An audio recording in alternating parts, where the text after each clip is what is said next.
There are many ways to serve. You can serve as a poll watcher. Usually that poll watchers are placed by the party or candidate. So you want to likely not go through Power the Polls, but more specifically just through a party if you are wanting to be a poll watcher. A poll watcher is watching the happenings at central count. Generally, process allows for citizens to be there.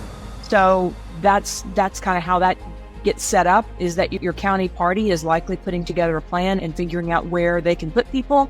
That would be where you would go. And you watch and you take notes. We'll have some apps and support materials that if you are serving in that capacity can be useful for you. And then, of course, if you see a problem, you report it. You don't talk to voters. You don't interfere. You just observe and report back if you see something that's a problem. Then you have people who are actually working to facilitate the process. So you have, broadly, election workers.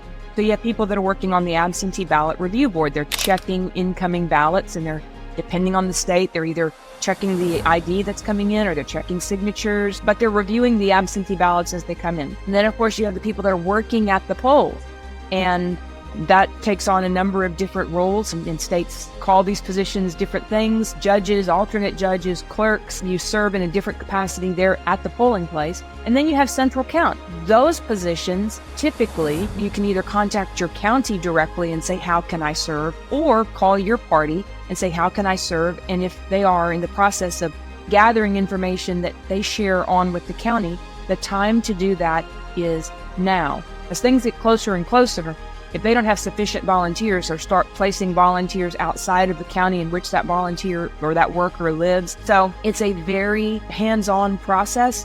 But again, the time is now.